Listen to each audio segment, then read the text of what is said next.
Hello viewers, how are you. उम्मीद है आप सब ठीक ठाक होंगे, खैरियत से होंगे। डॉक्टर शाला व्लॉग में एक बार फिर आप सब लोगों का इस्तकबाल है, आपका वेलकम है, आपका खैर मकदम है।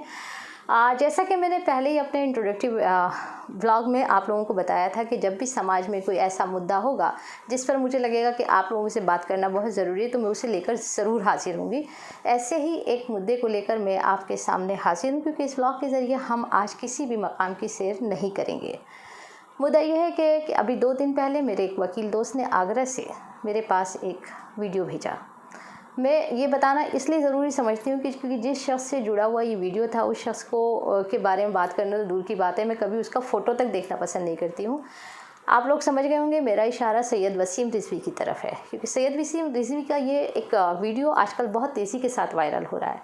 जब सुप्रीम कोर्ट ने उनकी पिटीशन को रिजेक्ट कर दिया, आपको मालूम ही होगा कि वो पिटीशन किस बारे में थी। अगर नहीं, जिन लोगों को नहीं मालूम, मैं उनको बताना चाहती हूँ कि सैयद वसीम रिजवी ने कुरान शरीफ की 26 आयत को लेकर ये दावा किया कि ये इस्लामिक जिहाद या इस्लामिक आतंकवाद की बुनियाद है और इन 26 आयत को कुरान शरीफ से अलग कर देना चाहिए।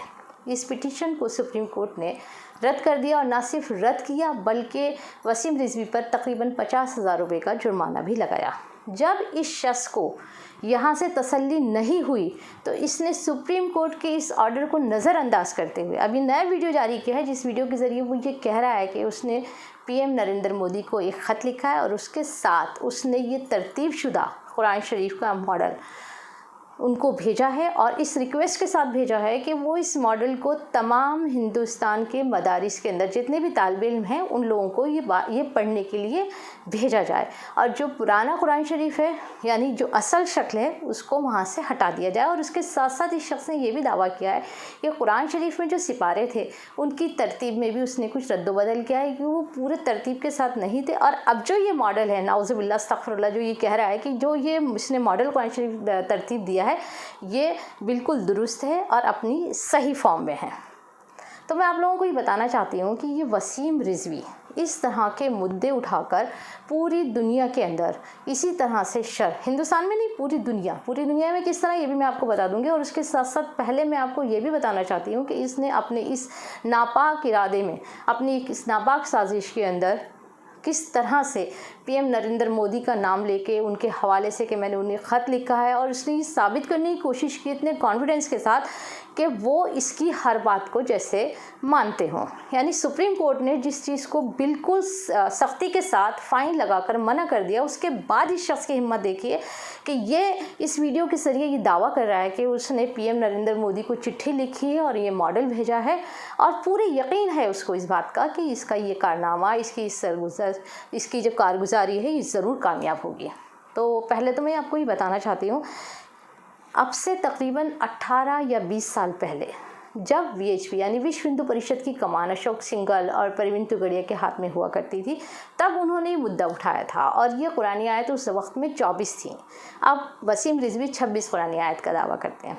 ये बहुत पहले सलमान रुश्दी के नाम से आप वाकिफ़ होंगे कि सलमान रुश्दी ने किस तरह इस्लामिक वर्सेस के नाम से एक किताब लिखी, और आज वो कहाँ हैं। उसके बाद तस्लीमा नसरीन आई, अब उसके बाद ये नया वसीम रिजवी, और इसी बीच में परवीन तुगड़िया और अशोक सिंघल। इस पर बहुत गर्मा गर्म बहस टीवी चैनल्स पे हुआ करती थी। उस दौर में टीवी चैनल सब टीवी पर एक प्राइवेट चैनल था, उस पर ये मनोज रघुवंशी नाम के एक पत्रकार जो थे, उनके भी कई सारे प्रोग्राम्स के अंदर इस चीज़ को, इस मुद्दे को उठाया गया। तो मैं आप सब लोगों को ये बताना चाहती हूँ कि ये प्रोजेक्ट जो है, जिसको वसीम रिजवी अपना कारनामा बता रहे हैं, ये वीएचपी का पूरा सब किया हुआ है, और ये अब से नहीं, बहुत पहले से चला रहा है।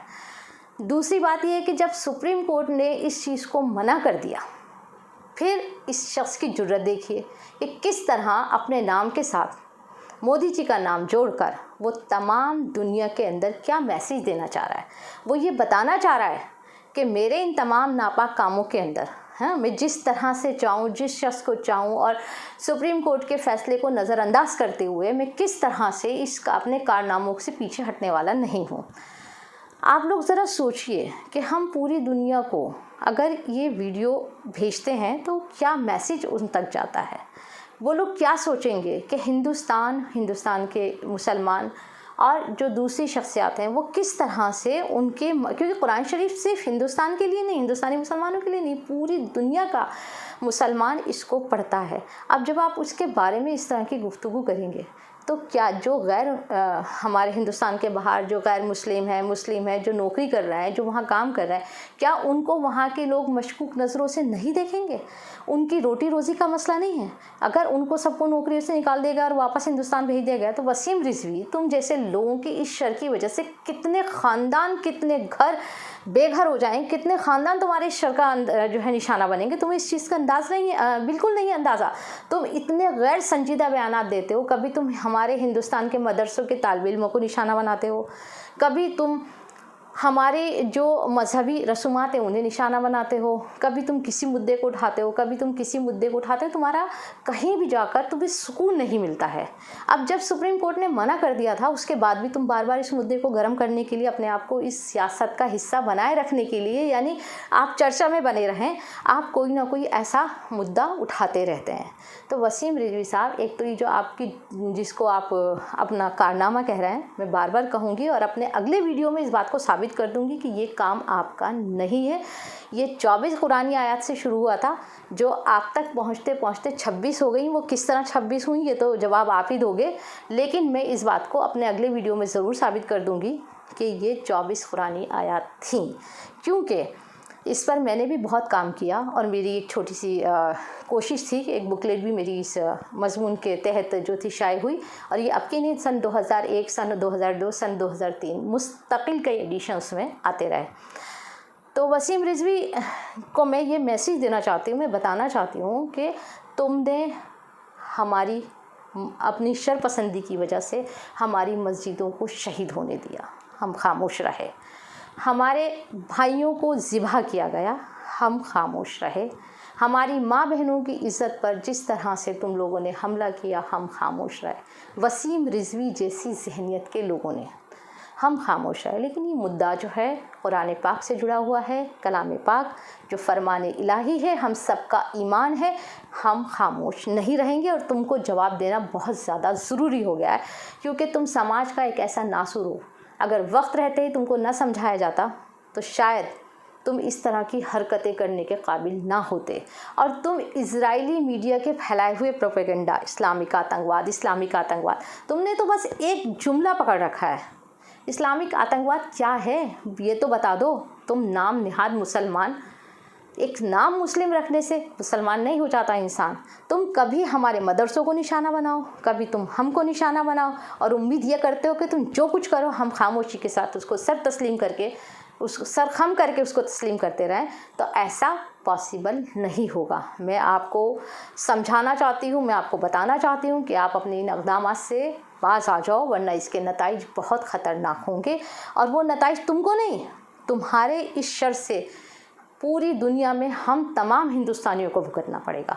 हम सबका सर न सिर्फ शर्म से झुक जाएगा, बल्कि जो लोग वहाँ काम करते हैं, जो लोग वहाँ रोटी रोज़ी कमाते हैं, उन सबको तुम्हारे इस शर का निशाना बनना पड़ेगा, इस फसाद का निशाना बनना पड़ेगा।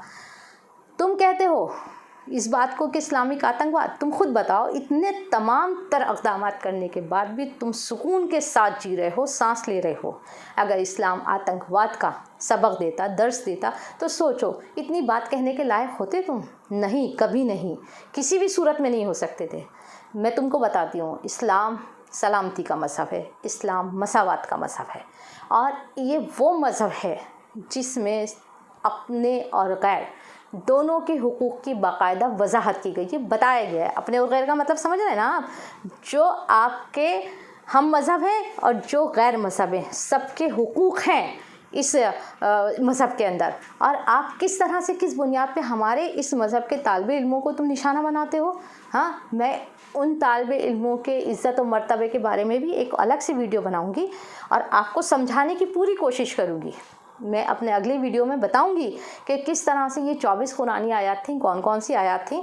और वसीम रिजवी उनको जो अपना प्रोजेक्ट बता रहा है, अपना मंसूबा बता रहा है, जो तब्दील और तरमीम करने की बात कर रहा है, वो निहायत झूठे और दरोगोई से काम ले रहे हैं। बहुत झूठे इंसान हैं, झूठ दरोगोई से काम ले रहे हैं और दूसरों के काम को अपने गले के अंदर पहनकर अपनी वाहवाही समेटने की कोशिश कर रहे हैं और पूरी दुनिया के अंदर हिंदुस्तानियों, हिंदुस्तानी पीएम सबका नाम बदनाम करने की कोशिश कर रहे हैं। तो मैं आप लोगों से गुजारिश करूंगी कि मेरे अगले वीडियो को ज़रूर देखें, उसमें मैं इन तमाम चीज़ों की वजाहत करूंगी। तब तक मेरे इस वीडियो को लाइक, शेयर एंड सब्सक्राइब करना ना भूलें, क्योंकि ये जो मैसेज है वो पूरी दुनिया में जाना चाहिए। शुक्रिया।